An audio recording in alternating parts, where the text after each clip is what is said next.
Hey everyone. So this is my first live stream. Sorry for the shaky camera. That's just my laptop. So yeah.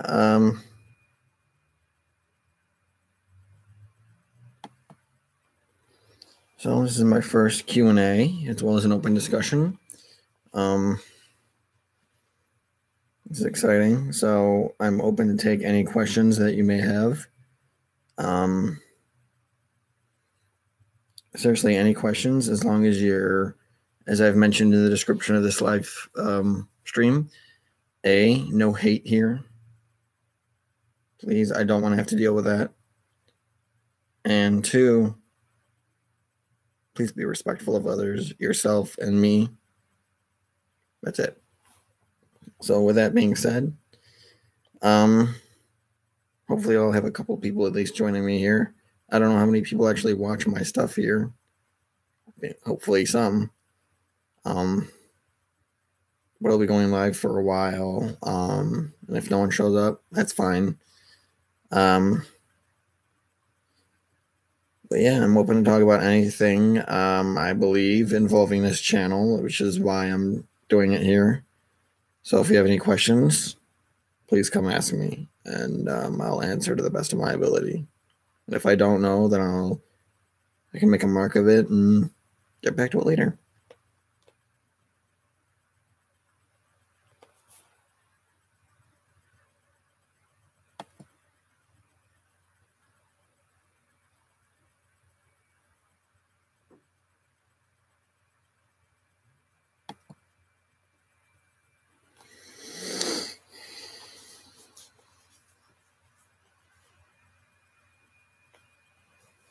So anyways, I just thought I would start off by saying, or just talking what I've been doing.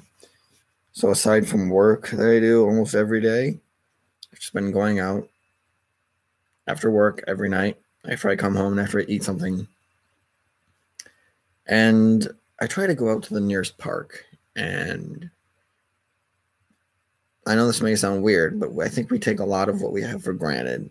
Our food, our water, our shelter, great temperatures, shade in the park. How often do you go out and thank nature for what you have, for what you've been given, for what it's provided you? Probably I'm going to say none of you, if not a lot. A thankful heart is a good heart. That's what I've learned. The more you're grateful, the better I think you could feel just in general. So that's what I've been doing, going out and being more appreciative and trying to spend a little bit more time through meditation and, it's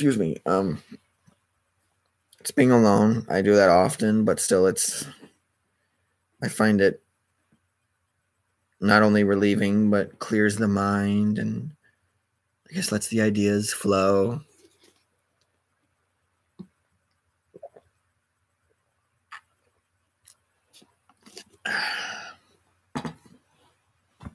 So come on, everybody, join in. If you have any questions, that's what I have. So, excuse me. Another thing I've noticed is,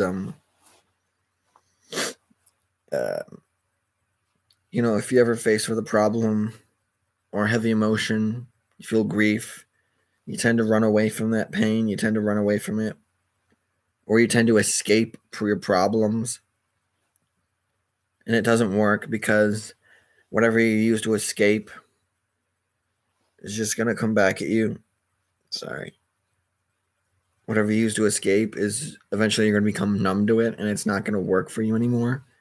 You're not going to be able to get that little emotionally high, happy feeling after a while. So you keep coming back for more and more. You find other things to do that, and it never satisfies, does it?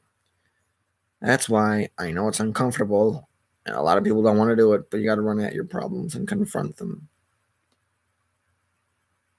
So it sucks, and it's going to be difficult, and you're going to find resistance, but trust me, it's well worth it. And It'll help you clear away some of the crap within your subconscious. I've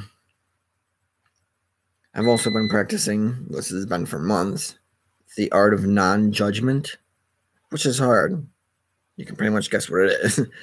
It's not judging anyone and not even judging yourself, which is one of the hardest things. Working on yourself is kind of hard. It's easy to be nice at times. Other times people can frustrate you. I get it. But what you really want to do is work on yourself, not judge yourself. If you mess up, realize that it's okay.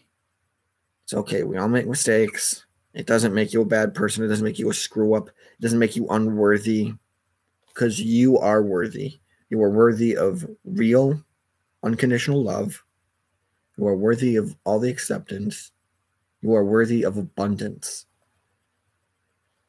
So you really need to face these difficult, crappy perspectives in your life and re-examine them and confront them and beat them back. You need to identify what it is. This is just a possible one of several methods. If you find something that really works for you, great. But as a suggestion, identify what the problem is. Allow yourself to experience it, to know what it is.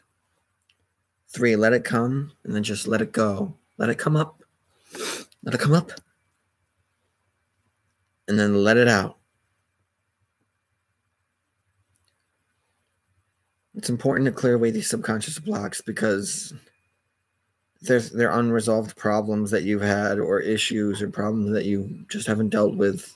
And if you can clear those away, I think you'll be feeling a lot better, or at least be changing a good portion of, you'll be resolving that issue and you don't have to worry about it again.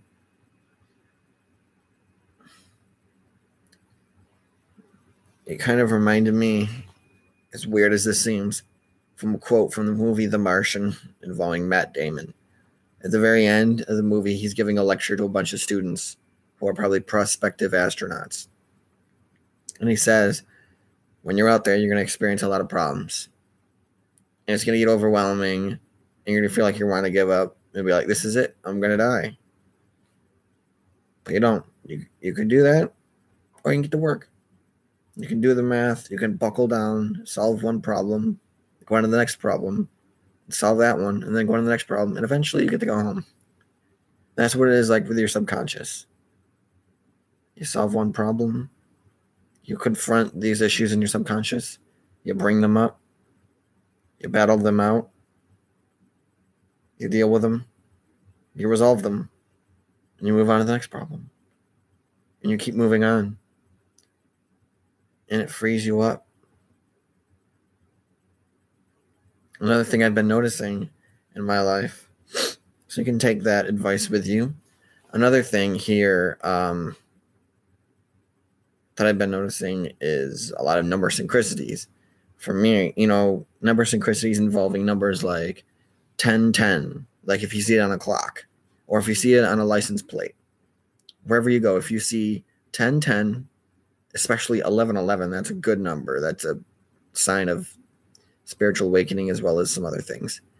333, 444, 555, 777, 888, 999, stuff like that. 222. So if you see that a lot, know that it actually does have meaning. Look it up what it is. I'd recommend looking up the spiritual meaning of it. That's what I say. But as for me, there's a few of those. Mostly they're numbers like 1044,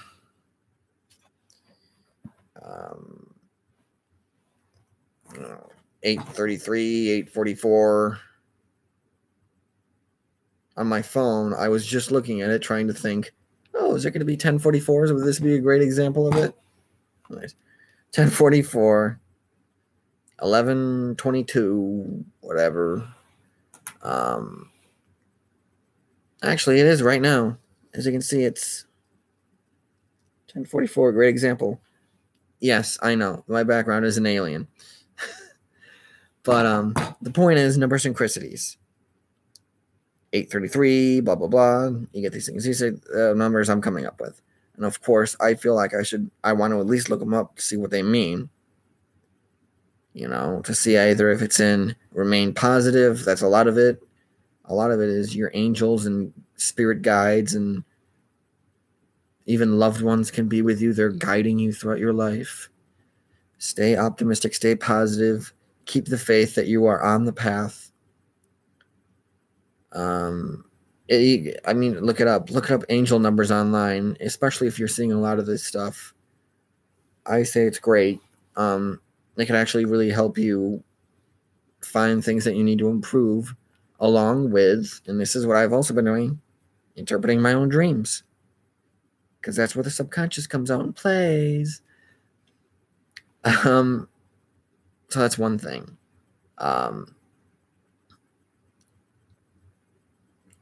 Interpreting my dreams, trying to find these subconscious problems that I have yet to deal with, trying to see where they apply in my life, identify the problems, and then begin thinking of step by step, how do I solve them? How do I resolve them?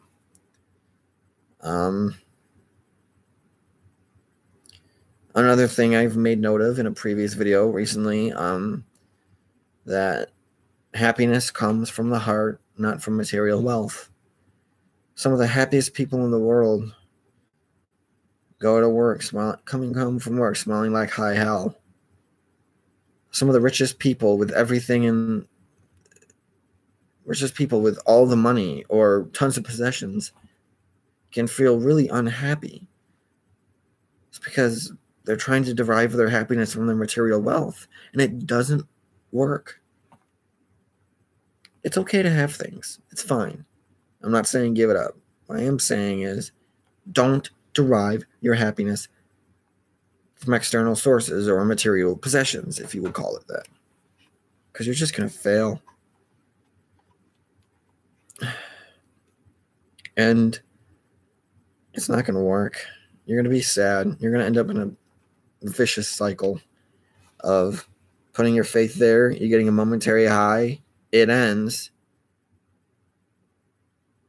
You're depressed. And then you go back to finding that momentary high. There's a material wealth, momentary high. You get off of it, depressed again. Boom, boom, boom. Stuff like that. It's a vicious cycle. And you're just not going to get anywhere. Look into your heart of non-materialistic things. Love of family, friends. Look deep inside you and realize that you can love you for you. That self-love is more powerful than the love that any material wealth can provide. It's more long-lasting. Granted, there are things you need, but material wealth isn't going to really give you lasting happiness at all. Sometimes, not all the times, but quite a bit, self-love is more important than being loved by others. In the sense that if you're looking for validation from other people, you're not going to find a satisfying amount. If you love yourself 100%, and I can admit I'm still working on this. I'm not perfect. I'm still trying to love myself 100%. It's okay. We're all on a journey. It's fine. So, just look deep in yourself. Resolve your issues. I'm stumbling a little bit here, but that's okay. That's okay. No problem. Look deep inside yourself. If you can love yourself 100%, you're going to feel a lot better. You're going to feel a lot happier. So that's my advice on that. What I've also been doing is readjusting my diet a little bit more. Now, the reason I'm going into this is because it's another big change for me personally. And I also think it's kind of important. A healthy diet is really good. I'm not going to lecture you guys on that, but I'm just going to say what I've been going through. changing my diet. I'm considering going vegan. I'm already a vegetarian, so I cut out meats and I eat a lot of vegetables and fruits and walnuts, and it's great. I'm feeling great. I'm feeling a little bit more stable and a little bit healthier, yeah. So diet's important. That's what's going on.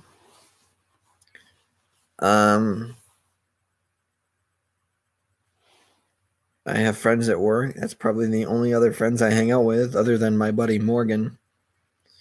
But it's not super often that I get to hang out with them. But other than work, at work, I don't hang out with my coworkers. They're wonderful people. But yeah, but that's fine. I mean, I don't mind being alone, but social interaction is also good. But I get my fair share of that.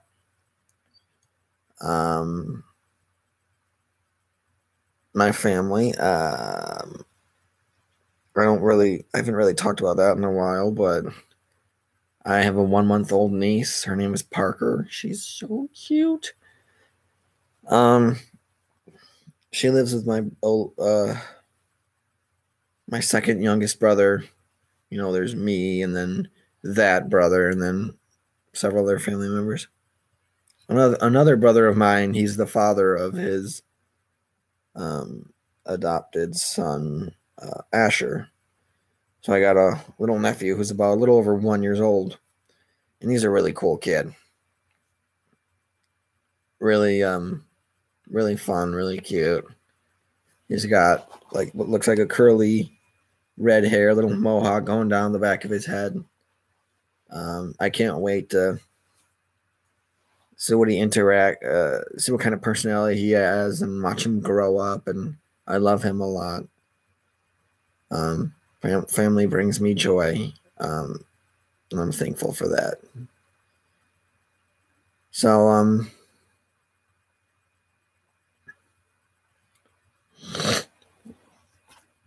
yeah, that's my family. I still got my dog in here, my house. I still live with that. I love my dog. You know what I've noticed? You never know who or what you can learn from. The point is unexpected teachers. I actually have a video of this earlier from one of my other channels. I'm considering putting it up, or at least, discussing some of the contents in that in my own video. But anyways, unexpected teachers, you never know. Dogs show unconditional love. They're excited to be around anybody. They don't judge who you are. And they could be taking a lot of abuse. They're still going to love you and forgive you. And I just think that's amazing. Even people who give you a lot of crap, they'll still love you. Of course, they're going to be scarred emotionally if you beat them or hurt them, which is absolutely despicable. I really don't like at all animal abusers, those who harm them. But the point is, my dog has taught me a lot over the course so far, and I appreciate everything and the excitement that she comes home. When I come home, she's always happy to see me. So unexpected teachers like that. Maybe you go outside in nature, you're doing some self-thinking, and you realize, oh my God, I didn't realize this about, I didn't realize this, if you're going out and exploring nature, or, clearing your mind, which is another great thing. What I love doing when I'm going out in nature, is to clear my head. It's a great time to spend looking at the beautiful stars, appreciation, and along the way I may find some revelation, like appreciation and being thankful, like I mentioned earlier, about being very appreciative of nature and what it gives you. Another is that a lot of other species of animals seem to be at peace with their surrounding environment. They don't crave a lot more. They don't crave anything like we do. We don't have, we want this, we want that. Animals are like, no, I'm fine. They don't take more than they need. They seem to be at an equilibrium. They're fine with their environment. If you ever notice, humans are like, oh, I don't like it when it's too cold. I don't like it when it's too hot. I want it to be just right, just warm. Animals are perfectly fine. They can adapt to that. But, there's no overpopulation. But all in all, I realize it's just really peaceful and serene out there. And it's a great place to just try and relax. So, yeah, that's really nice. I enjoy doing that. I've been trying to increase my social media presence here, to be perfectly honest. So for any of you who are looking at that, look up on my old videos and see my links to Twitter, Facebook, and Instagram. And I will be updating those throughout the course of the days with new pictures, new updates, hopefully new inspirations for you guys. And I really want to encourage more people to come visit my channel, to come visit these live streams, and to come talk to me. Let's have a discussion. Let's unite together, as is the purpose of this. I want to help bring people together. So yeah, please, I encourage any of you watching right now, or any of you who have watched my videos, tell your friends, tell others, and let's get the ball rolling. Let's get the discussion going. Let's change ourselves. Let's change the world. Because when we unite in love, peace, and unity, we can do amazing things. So, yeah, come join me. I more than welcome you guys. And I'll be sure to put out good contents. My content may not be super flashy, may not have great intros, but you know what? They're mine. I speak freely. I feel like the message I try to put out as clearly as I can. If I don't, forgive me. I will try and I can clarify. But the main point is the message within there. That's the main beef in the sandwich. So that's what I'm trying to say. Look forward to more of those. I enjoy those who do watch. Thank you so much. I encourage you to keep watching, please, and to at least consider the messages in the video, and we can be the change that we want to see. So I'm going to sign off my live stream right now. My first one, but thank you very much for, but this has been fun, and I'll be sure to do this, and I can answer more questions. Hopefully more of you can join me.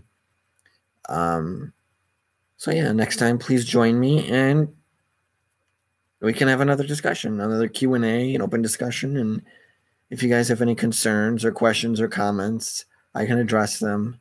So thank you, and see you next time.